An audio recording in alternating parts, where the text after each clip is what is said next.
to Life Chats with Maggie and Bunny. I'm Maggie. And I'm Bunny. Well, today we have a special guest with us, and Bunny's going to tell you a little bit about her. Yes. So who we have here with us today is sixth generation international clairvoyant medium with 36 years of experience. She's a published artist, an instructor, the owner of Seven Crows Institute, a mom, a grandma, an author, and 34-time winner of People's Choice Award, Vanessa Hurst. Hi, Vanessa. Thanks for coming up. How are you? I'm good. There's so many things that you do that it was even hard to pin down a bio for you because there's so many different services you offer and different courses and different things you do in the community. So, I mean, I know I talked about maybe where we're going to put our thing today, but what do you want to tell people about you and what you do? Ooh, you just put the spotlight right on me. Or maybe what are you most passionate about? I am most passionate about spirits. That is my jam. I love working with spirit. I love teaching people how to work with spirit. I think that's the most exciting, is to see when other people connect. And then that's when I get to dance around and squeal like a schoolgirl. It's like, oh, they did it. Because a lot of times I get students that they've not seen anything, absolutely nothing, no auras, no nothing. And then when they click. And that's amazing to me. Okay. So it in your bio, like, and even in the thing, it says clairvoyant. And so, like, what does that mean to you? Like, I know the definition is of seeing things. Is that all it encapsulates for you, or is there more? Yeah, seeing things, that's correct. You're seeing, right? Yeah. That is clairvoyancy. So it's basically like your psychic side. It's not the mediumship side, that's talking to spirit. So the psychic side are all your six clairs. And the clairvoyance is being able to see past, present, and future. Okay. Being able to see like photographs in your mind, little movies that are running in your mind. And they basically just, now this is the fun part, is that when you're doing this though, spirit likes to help out. And they will jump into those roles as the actors or actresses and show me what my client is headed towards in life. Oh, okay. That's cool. Yeah. I'm lucky. They got my back. Yeah, that's cool. Do you see... Sorry, go ahead. Well, I was going to say, do you see things like, do you see people's spirit guides? Do you see angels? Do you see non-ordinary, like, do you see fairies? Do you see gnomes? Do you see, like, what do you see? The fairies and gnomes, they always come back to me, I swear. I've never seen them personally. Okay. Do I want to see them? Not too sure, just because, they can be good. Everything can be good or bad, but they can be extremely mischievous as well. I've never seen those. I know people that have, and it's like, you see them. Yeah. That's a very special thing, to be able to see those little ones, right? Because it's not so much that they're on our earth. They are, like, it's such a fine line, but you're also able to look through parallel worlds. Basically, you're just kind of parting the veil and seeing where they live, which is absolutely amazing to me. And I've heard many, many stories, and for many years I'd be like,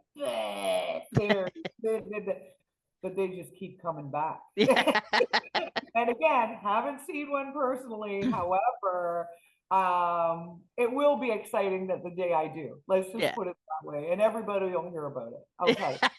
I'll bomb Facebook with it. Yeah. I've seen 7-foot entities that look like Baphomet. I have seen elementals. I have seen regular manifested spirits. I've seen the work of poltergeists, but we don't actually see the poltergeists themselves. Mimic spirits, I've dealt with them as well. I've never seen aliens, not yet. That's on my bucket list as well, as you see, I want to believe. Yeah. Yeah. But they haven't visited me yet. So yeah, I've seen a lot. I've seen people that look absolutely normal. I've never, or I should say people, spirits. Yeah. Spirits that look absolutely normal. I never have been able to shake, that I've been aware of, shake the hand of one. My uncle actually got to once, and that was Okay. like a phenomenal thing. He was going into a reading party in BC, and a man came flying out the door with safari wear on, which he thought that was really weird, but he wasn't going to ask any questions. He shook the man's hand, and the guy said, "All the ladies are in there waiting for you." He's like, "That's great." And he gets in there, and then the hostess comes for the last reading, and she has a nice 8x10 on her lap. And she's like, "I was hoping you could read for my husband." And she flips the picture over. It's this guy I got that chills. big, big hunting in Africa in safari wear. Gone. Yeah. And he shook his hand. Yeah. He thought he was 100% real. Like, that's how they can get by us. Yeah. Wow. Mm-hmm. So that's why I have to say I don't physically know for Yeah. fact, but they do come around. They come Yeah. around quite a bit. Yeah. Wow. Mm-hmm.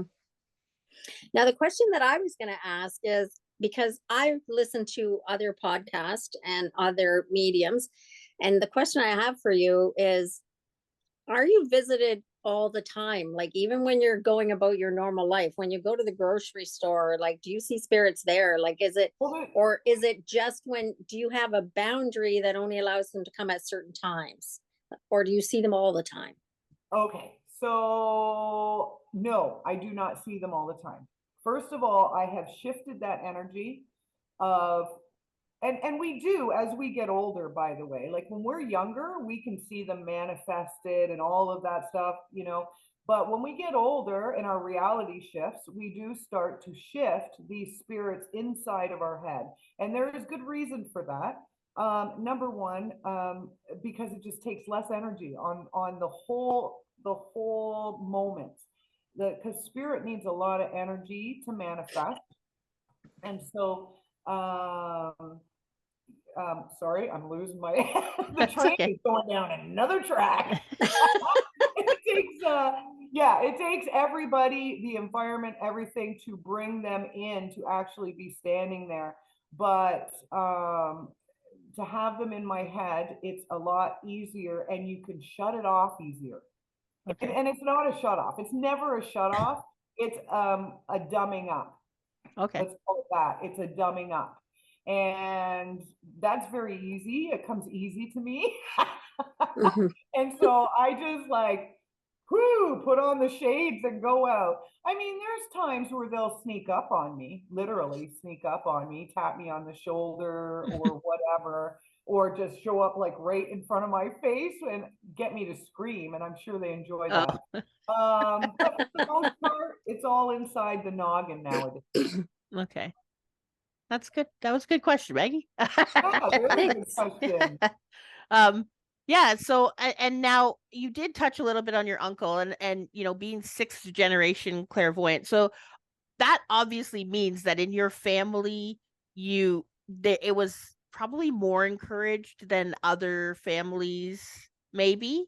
Well, funny story. Okay. So when I was born, I chose my path to be born into a family that was having some troubles. My mom and dad, they were young parents, and they didn't quite know how to take care of three girls. So we ended up being shipped off to different homes. And now understand, that is my psychic family, my true blood family.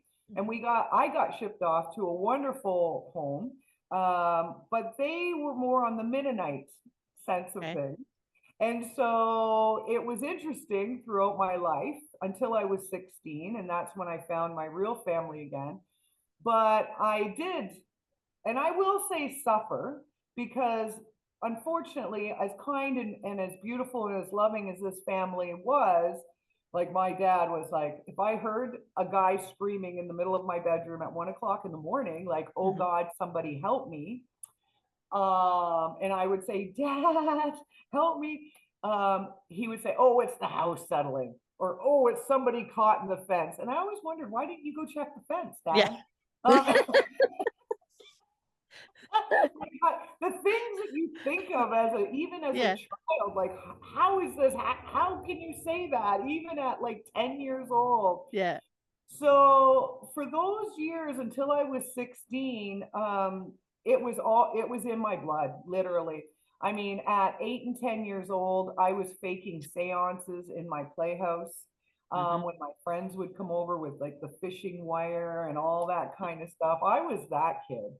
And, you know, it was my foster dad, though. He bought me my first tarot, like, or fortune reading book. I begged and begged, please, please. And he's like, oh, fine. I remember it was like $14. It was a huge thing. And it told you everything from psychic lessons to tea reading. So it was big. My foster mother, however, was much more open. But she also was very, very aware of how she was telling us, but she would tell us about all the ghost stories in the family. So, you know, and that's something, by the way, that is happening, is I am writing a book, actually, I should say, about the family ghost stories, because we have quite a few. So it's called All in the Family. Yeah. And a psychic's biography. And so I'm really excited to bring that out, just to let you know about that. Yeah. And yeah, so it's just, I don't know, my train of thought went down the track Yeah. again. There's so much to say, so little time. Well, you know, and that's the thing. People still can, you know, find out more about you. This is just sort of like an introduction to you. I forgot to tell you how it all came around. There you go. Yeah. Okay, so what had happened was, how I figured all of this stuff out was when I was 6 years old, my foster family sat me down before school and they said, this is how they told me, your Uncle Jeff died. And I don't know who Uncle Jeff was, because I was with this family from 13 months old, right? So it wasn't really my Uncle Jeff, it was my real dad. And they needed, I think on their conscience, they needed to say something in case I found out vicariously. So I thought, whatever, Uncle Jeff died, right? So I get on the school bus, and my sister, she lived down the road. She got on the school bus, she's bawling, Uncle Jeff died. I'm like, okay. And I cried with her. I was pretending, I will be honest, because I had no idea who Uncle Jeff was. But, and they didn't take me to the funeral. They did not tell me how he passed.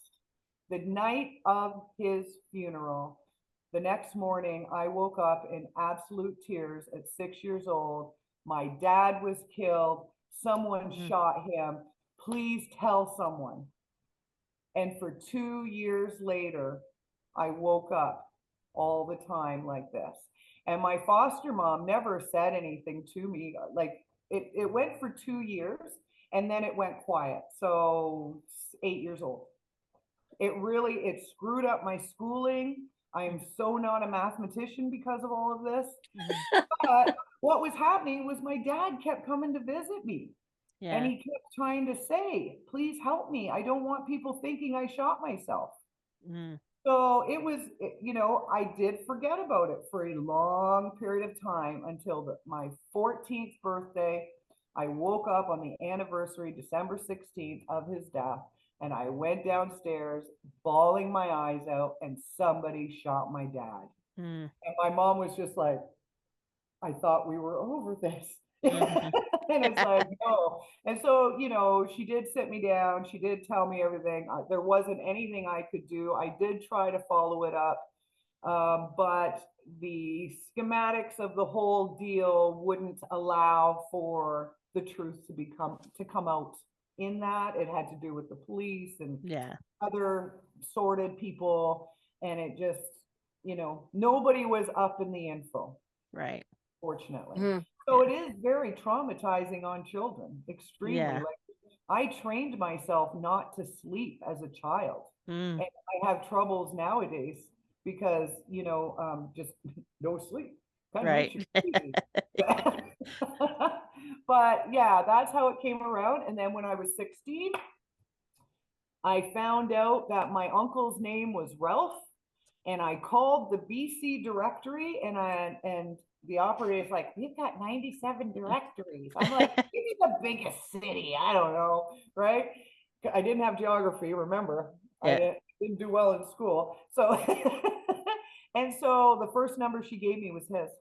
Mm. And I got his answering machine because he was in the middle of a reading. Yeah. And I'm like, "I am so and so. If this is your brother, blah, blah, blah." All of a sudden, the phone, "Hello," and he had a big English voice. And I'm like, "This is who I am." And he's like, "Oh my God, your grandmother's going to be so happy." And so, and I just said, "I have these issues. Does anybody else in the family?" And this big booming laughter. Ha ha ha. He says, "You're one of us." And that was it. My grandmother promptly sent me my first pack of tarot cards. And I was on my way starting to learn over the phone from those two. Oh, wow. Wow. Yeah, and their history is all the churches of England is where they learned. So Okay. I was blessed to get that kind of mediumship. Wow. That's awesome. Mhm. Hmm. Yeah, that's crazy. Wow. I had no idea. That's Sorry. Yeah. very interesting. Yeah. Yeah. So cool. I don't even know where to go from here. Like you said, with all the different trades, all the different things. Because I do like, for me, like there is so much that, like, I fangirl over you. I've told you this before. I fangirl. I absolutely love so much of the stuff that you do. But one of the things that I mean, maybe because I'm a little bit scared of it, but I'm also like really interested in it, is the paranormal investigation side of you. Like when you do that, or when you go, find those things, or how you do that. Where's your interest in that? Okay, so I'm a wicked skeptic, by the way. How I can be at the same time, I don't know, but I want fact. I want fact, and I don't stop until I get fact or what's close to, like you like say, the one video where it's the EVP, where you literally hear somebody talk over me and Brenda. Like, Okay. so it's things like that, like there it is, right there. It's an adrenaline rush to me. I enjoy being scared that way. I enjoy scaring others that way. Like I said, 8 years old, I was doing seances. Yeah. So I do feel that I brought that over from a past life, that it's really like, don't get me wrong, it still scares me. Like it really does. They can still really make me jump and scream. And that's the fun of it. Okay. That's so fun. I I guess, like, like, people do go on roller coasters and cliff yeah, dive and it's the stuff. So same thing. Yeah. yeah. And I don't get to do it nearly enough, honestly, like real legit, because most homes are more the energies of the people that lived in the home haunted, and it's Right. not legit spirits, or it could be, memories, or, spirits or things like that. So it's not legit, "Oh, here's Mr. So and so that built the house standing in front of me going, hi." It's Yeah. not, it's so when you get a good house, woo, get in there. Um, Really, truly, spirit is respectful. Quite honestly, they are. The people that go in there and try to wrestle them up and stuff like that, you don't need to do that. They like to have fun more so. Mm-hmm. Like if Okay. they're trying to scare you, yeah, it's still fun, Yeah. but they mostly, you don't get possessed a lot. Yeah. Okay. That stuff bothers me when you see it on TV. And if you're getting possessed that much, you're the weakest link, and you should not be in that group. Okay. You need to, you're really doing detriment to the rest of your group. You're Yeah. right. Yeah. And if Okay. you're Mm-hmm. getting possessed and you say, "Oh, okay, I'm fine," all of a sudden, well, how did that happen? Like, like, if somebody comes in and doesn't help you to get rid of this possession, do you see what I'm saying? So when you see the Hollywood stuff, we'll call it Hollywood, I mean, yeah, Canada, whatever. yeah, But when you see that stuff, there's so many cuts and so many takes and so many things. They're Yeah. only looking for the gems, right? yeah. So most of them, you sit there for hours and hours and hours, and you might as well just bring your phone to play on, because nothing. Nothing's happening. Yeah, Yeah, like yeah. it takes a lot of hours to gain footage like that. Mm-hmm. I guess the question that I would have in regards to that, being as what I do in supporting people who are dying, I guess the question I would ask is, what, in your experience, what do you think it is that causes a spirit to remain and not cross over? Because for most of the people that I deal with, their spirit immediately leaves their body and they're gone. Like All of they're them. not sticking around a house to haunt somebody. No. Okay, They're so so what legit, most spirits, like we're gonna say 99.9 spirits leave the body. It's not like the show Ghosts, which I absolutely adore. It's hilarious. Yeah. But they do leave the body. They have to move on and jet and go and review their life and everything else. So okay, so let me start from the beginning. They pass on, they go do what they need to do. Their spirit essence may stay with the body, because our soul is up there, right? We're only a fractal Yeah. of the soul that is up in heaven, right? So that returns, and then you can have the leftover reminiscence standing there. That can stay. But the ones that come back, some of them are not haunting you. Some of them are parallel worlds that are overlapped. Okay, like it's a very, there's so many different angles to crossing over, and people don't realize that, right? Like they don't realize that there's many levels to heaven because of the vibration levels, right? Yes. You cross over, you take your bags to the gate. St. Peter or whomever's at the gate that day says, okay, you're so and so, your guide is with you. That's awesome. Come through the gate. You go to what's possibly like a light hospital. Okay, so where you recharge your lights, and usually the reds don't get as recharged, more so the rest of the colors, because we're bringing in a light body, right? We're not grounding us back down. So they do very little reds because it would just overpower the spirit. And then you go and you review your life. So this is where we say, okay, well, maybe we could have did that better. I got a few of those happening. I already know, where we have to make up our karma, and what's next, right? So what is next? Well, we keep on working. Sorry, folks. That's Yeah. what we do. That's our soul's purpose, is just to keep vibrating higher and higher until we're like, bloop. And so you may be assigned to a certain person on earth, and that's why you have to come back. You may have a parallel world of the heavens overlapping, and that's why people see you there.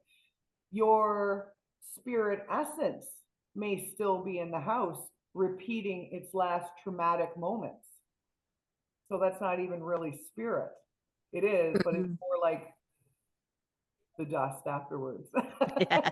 And there's so much, as you say, Hollywood involved in it, that people get different opinions and different ideas of what things are, that because it's not anything like Hollywood. No. And the other thing too is sometimes we have our clients, and they say, well, I haven't seen mom or dad or so and so. They haven't come back to confirm, because they usually do try to confirm. Sometimes it's harder because people are under immense grief, so they are not so prominent or seen when they are coming back. Like they do, but because we're just, we're just shaded over, that knocking over of the vase became the cat, instead of good old Uncle Fred. You know what I'm saying? And you just reason it away. So when that happens, a lot of times spirits go to the resting place, and that's not the hospital. It's something that you would have to imagine more like being floating out in space, like you see those pictures of the astronauts just floating out in space. And they can stay there for a great, like a long, long time, depending on how traumatic they felt that their lives were. So, when you get a hold of them as a medium, A, you may not get a hold of them, number one. B, they'll be very groggy and very, like me, like squirrel, like it's like the disjointed messages, and maybe one word or a flash of a picture or something like that. Interesting. A lot of good information out of Dolores Cannon's book. You could read Convoluted Universe, but the one that is the best really when it comes to the mediumship part of things is Between Death and Life. I think, I don't know, I get them mixed up. I think that's the one. Between those two. That and 30 Years Among the Dead by Dr. Carl Wicklund. And, this kind of explains the moments of death and how they can become attached to people, or etc. I know, Maggie, that you would enjoy this in the position that you're in, what you do for your career, to see the rest of it thereafter. And it would be, I totally tried that book, because you will be 100%. It's funny when you say what I do for my career, because what I did for my career was bookkeeping.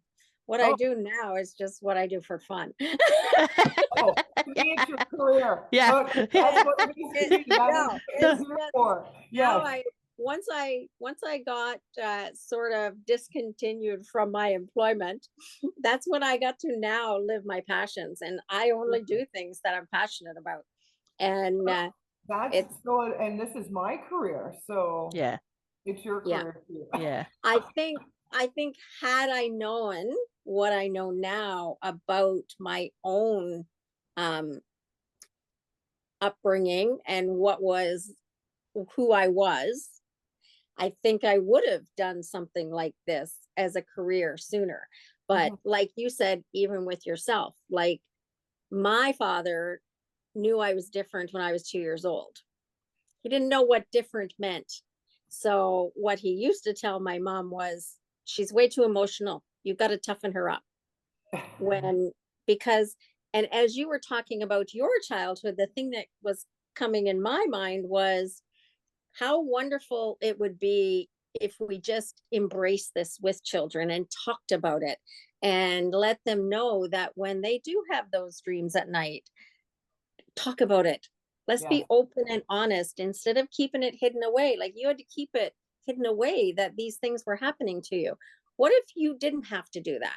And I mean, like, even for example, with my own grandson, when my daughter says, Mom, she sends me a video and she says, Mom, he's only 2.5. And he's sitting in his bed in the middle of the night having a conversation with someone. And she said, Lovely. She says, what the heck's going on? What do you think? And I said, I think he's talking to a spirit. What do you think? Yeah, like, why'd you ask? You should know. And the reality of it was that my own daughter had a visitation from an angel when she was 5 years old. So why would you not think this is possible for your own child? And I think if we were more open and honest with what happens, because face it, as I say to people all the time, spirits come to children and animals because no one told them they couldn't.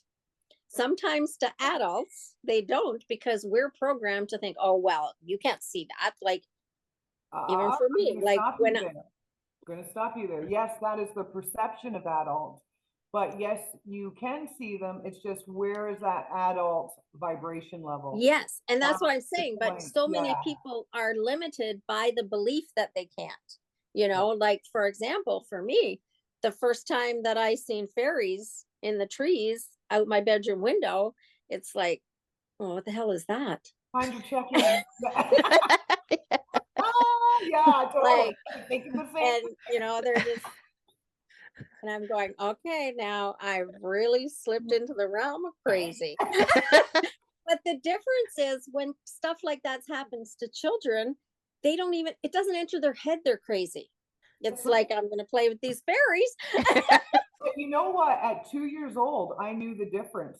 That's why I still think like, oh my gosh, like how did I put that together? Like what happened? That's the other question. What happened? I was such a smart child. And now here we are. Because at 2 years old, I was in the crib and it was in the middle of the daytime. My mother had put me down for a nap, and of course I wasn't sleeping. And this wonderful orb came out of the gabled ceiling that my crib was pushed against. And it was a man's face, and he was like, I want to play with you, blah, blah. And I knew that that was not right, that there was something wrong with that. And I snapped. And my sisters came up, they're standing beside going, oh, what's wrong? What's wrong? And I'm pointing and I'm pointing. And because I couldn't understand how he came out of my ceiling. And that's what screwed me up. It wasn't so much the orb, believe it or not, until it talked. And when it talked, that was done with, yes. And I have a picture, actually, I'm looking at it over there across the room, and it's of this big sunshine face. And that is actually that's why I bought that picture, because it reminded me of the first time I've ever seen spirit. And and it was traumatizing, but even at that time, I couldn't speak properly to say, hey, there's a ball talking to me, a light ball. Yeah.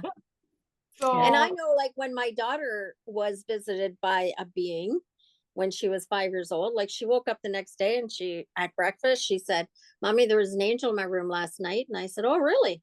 I said, what did she want? Like, I never went, oh. That's wonderful. And that is the way people should take care of it. Yes. 100%. Yeah. And that's, I just said, oh, well, what did she want? What did she tell you? And she said, and up until that point, she was afraid to stay in her own bedroom. Mm-hmm. And she said, I said, so what did she tell you? And she said, well, she was an angel in a brown nightie. And I said, oh, okay. I'm not really sure about the brown nightie thing, but whatever. And she said, she told me that I didn't need to be afraid to be in my own room, and that she was going to be with me in my life, and she would always be with me. She met her I believe that was her spirit guide. Yeah. And that's wonderful. I just said that's wonderful. And the times now that she has gone through traumas, and even when she sent me the picture of my grandson, and I just said to her, maybe it's the angel in the brown nightie. That's all I have to say to her now for her to remember. That's wonderful. Angel in the brown nightie. And I think that's kind of that's what I would envision would be wonderful if we could just do that with children, because I believe many children do. Nice segue, because Vanessa does have children and grandchildren. So how did you handle it as your, both my sons do have the psychic ability. My oldest son, John, he reads now. He does tarot readings. Mm-hmm. He was more traumatized like I was as a child. He ran in that same kind of energy. Probably, he is my kid. Yeah. My youngest son, however, he had a really cool ability, which was far different. And his was more like remote viewing, natural remote viewing, because he would go to school and it'd be the middle of the day. I'd be having coffee with a friend far away from the school, of course, and the children, nowhere near them. Yeah. And we'd be talking about, let's say, an obscure David Lynch movie. He would come home from school, open the door, go, you know what I was thinking about today? You know that movie, Twin Peaks, which is a David Lynch movie? I'd be like, yeah. He goes, yeah, I think I'm going to go watch all that. And why did that come up in your head, Mo? I don't know. I just started thinking about it today at lunch. Yeah, okay. That's really cool. So he sneaks in on your conversations. Yeah, he's very good at that. So if he's more of the material earth kid.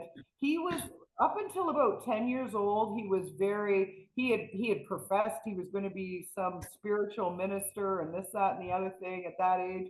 And I'd be like, okay, yeah, okay, mom.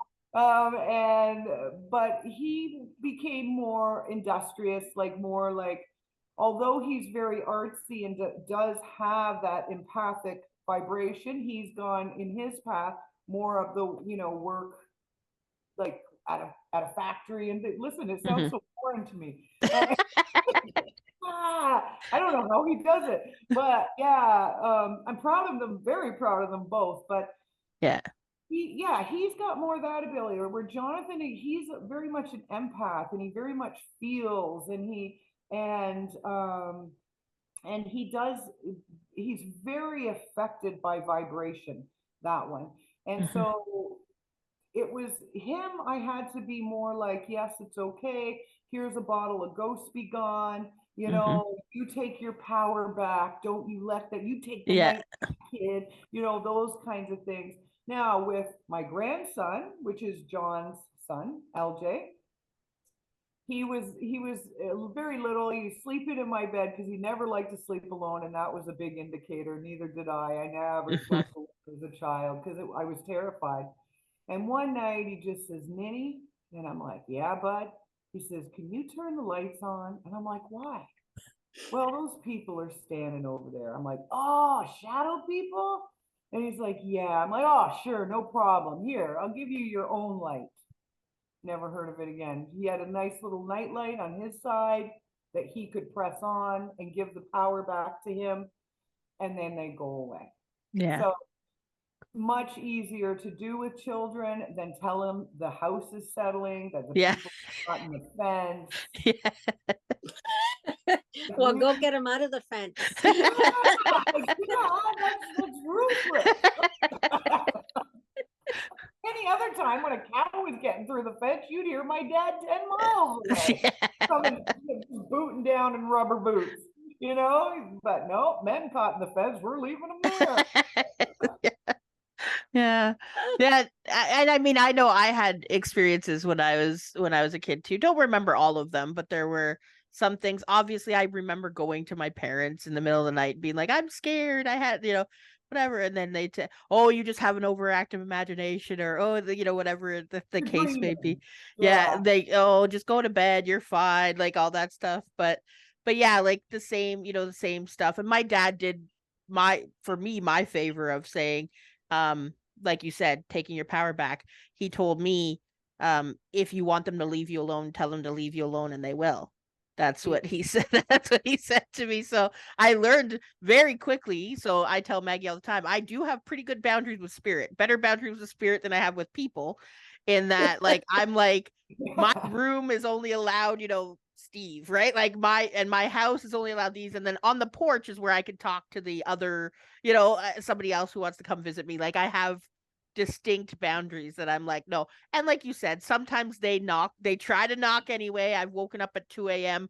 to a completely bright, you know, light as anything room, and I'm like, no thanks, I'm closed till 9 a.m. Like I go back to sleep. Well, yeah, and that's it too. I usually end up swearing at them. Yeah. And say, enough is enough. Yeah. You know, and then rolling back over all out of sorts. Yeah. I can't believe you just did that. But yeah, they've got pretty good boundaries now. They used to bug me a lot while I was sleeping. Like they would half manifest at the end of my bed with no legs, and it's like, come on, Uncle Steven, that's bullshit. It's like, stop waking me up. So yeah, but nowadays it's like sometimes, but very rarely will they do that. Now you did ask me about angels, and you brought the brown dress. So I believe that was 100% her birth guide, 100%. Angels as angels. Do I believe people see them? If they do, something's going to hit big. Like, and we're not talking the people in the white garbs. We're not talking about the high astral celestial guides, right, or healers. Like angels are like you see clouds with an eye. Okay. You know, weird geometric stuff going on, and they're not the jeweled, beautiful, like what you would think. Those are high celestial helpers, but they're not the angels. The angels are not pretty. Let's Oh, put it that way. okay. Okay? Okay. They're scary and they can do some major damage, even though they're called angels. A lot of people have some misconceptions about angels and demons and this, that, and the other. Right. And when it comes to angels, they'll do good or bad. Oh, And you okay. have to be very, very careful with what you do when it comes to angels. Right. Yes. I work with Michael most, and you know, he's the guy that I say, okay, I'm going into this house, this haunted house. Please have my back. You know, Hmm. so he's the angel that I work with the most. Sometimes Gabrielle or Raphael, Metatron, but when it comes to angels, really look into angels Okay. because they're not what you think. Yes. And you Hey, know, you I know, wouldn't even be going into the haunted house. you know, demons go do good things too, you know, believe it or not. Okay. They're not just bad either. Okay. Yeah, well, there's A light and dark. whole other realm. Yeah. And just like us as human beings, we have free will to do good and we have free will to do bad. You That's know, it. it's like when you see on the cartoons the little angel and the little demon, we all have a choice. Where's this one? Yeah, we all have free will, and you know that's where all the time I say that there's good and evil, and if you're Yeah, going to believe one, you 100%. have to believe in the other. However, I do believe we have a choice whether we entertain evil or we don't. That's just my own personal belief. Like, But if you are the light, what is attracted to the light and what needs to be illuminated? So when we are hardcore working in the light, we will always have to deal with the dark. There will be, it will never stop because you're working in the light. It's mhm. like you read in the Bible, you know, who is the devil going to test first? The people that say, oh, you know, I believe. That's who he's going to knock on that door first, right? So just something to remember Mm. that if you Yeah. say you work in the light, do not boo hoo because you have a nasty spirit after you. That's what it's about, folks. Yeah. Yeah. So, for our listeners, how would they get in touch with you if they wanted to know more? Because we've only touched on the surface of what you do, but Hmm. what if people wanted to know more about what you do or get in touch with you or maybe go to your school? Oh, yes, the Seven Crows Institutes at 10611 Highway 3, Port Colborne, on the corner of Quarry Road and Highway 3. Yes, we do a lot here and it's amping up to more and more. I am the instructor when it comes to the evidential and physical and living mediumship is something else I included into my mediumship. Just a little bit about the living mediumship, which will, Maggie, you will appreciate. I know you will too, Bunny, Yeah. but with what Maggie's doing, she will Yeah. appreciate this too, is working with the client that is non-communicative. So I have clients that come in and say, tell me about my husband. So, and he's in the living and what he's going to do. So I jump into hubby's energies there, whether I like to or not, and I spew what I need to spew. It's the same concept, except you're working with someone that has no communication at this point. So coma, Alzheimer's. You have to be very ethical to do that because you will have a lot of clients that say, well, what does grandma want to do with the Yeah. $50,000? Right? You've got to draw a line, say, I will not read about that, those kinds of things. So I'm that teacher. Also the clairs, all the clairs, the energy work.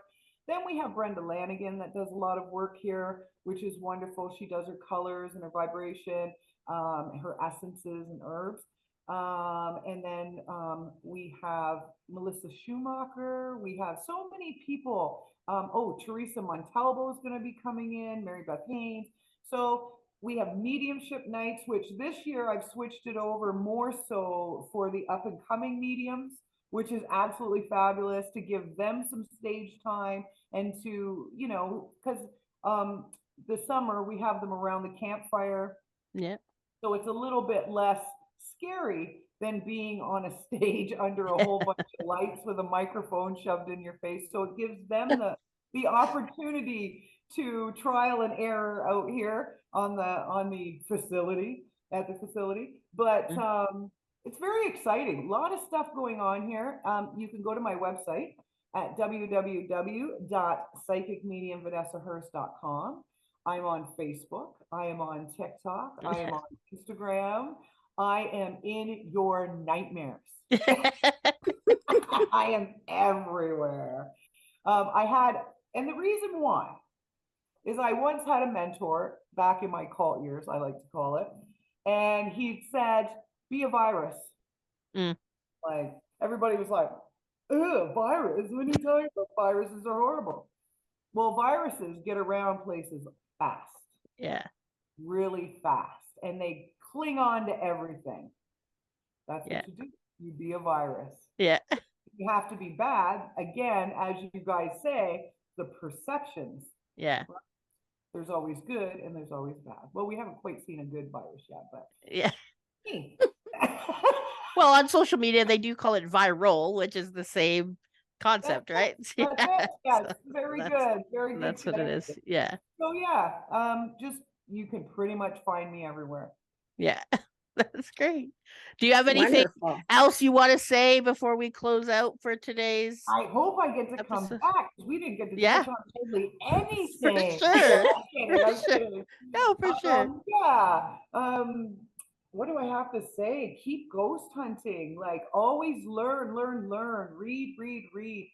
Watch TikToks. You know, a lot of people say, oh, I didn't go on TikTok. No, there's so much free information for everyone's toolbox out there that you don't have to spend $2,000-$3,000 to get really good hardcore lessons.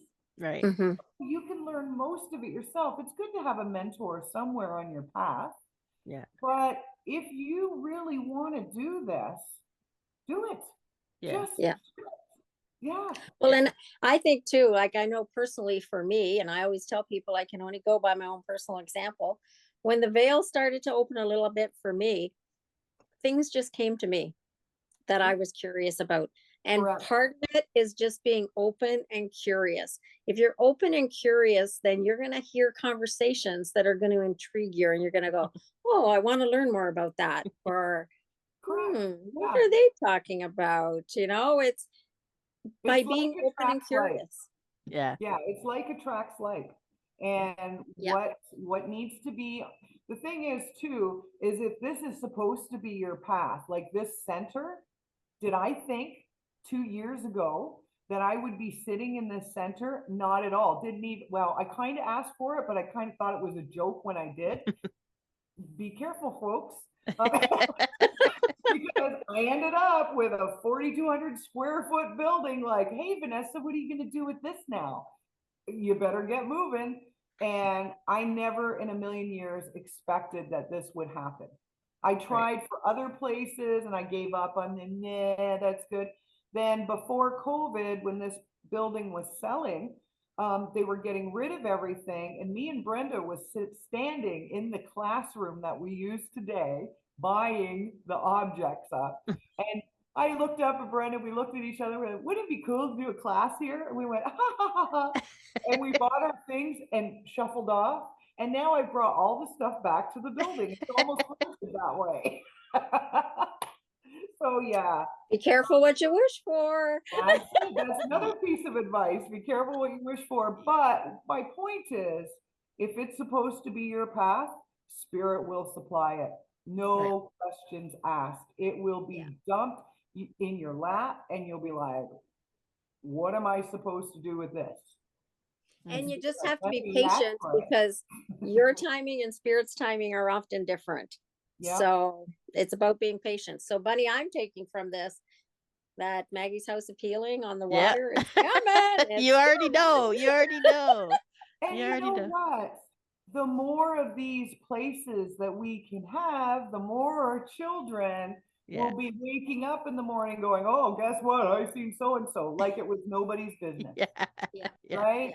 And that is the whole premise, is getting our generation and the next generation to realize that this is a normal, everyday interaction. They are just like, you know, what do you like? They live with it. There's so many around us in a day that we share space, and we have to learn to share that space. And if you have another center, and Mary Beth has another center, and this person has another center, bravo, because there's enough people for everybody. The blocks like Tim Hortons. What's that, sorry? I said, if they're on every block like Tim Hortons, then spirituality can't be hidden. That's right. It's correct. Like a virus like Tim Hortons. That's right. And it's really, really true. And, you know, and it'll just be the norm finally. You know, they were trying to get that to be the norm in the Victorian times, for God's sake. How many years ago was that? And now we're just finally back to going, okay, I think Ouija boards are okay now. Thank you, The Exorcist, for screwing that one up since 1973. But, you know, here we are, full circle, and hopefully this time it will stick. Yeah. Okay, well, that was wonderful. Thank you. And we would love to have you back again. I'm saying that. I'm grateful. It's a tea. There is a tea there. Oh, for sure. And we definitely will look into having you back again. And if people want to find us, they're going to find us through our website at aboveandbeyond.com and at our Gmail at aboveandbeyond@gmail.com. And we look forward to having maybe Vanessa back and having other guests and more life chats. And hopefully I won't glitch out next time. We keep seeing my string go. It's okay. It's just a vibration. Just talk to the vibration. Okay. All right. Thank you very much for being with us. Thanks. And we will say goodbye for now, and have a great day, everybody. Bye. Thank you so much. Bye, everybody.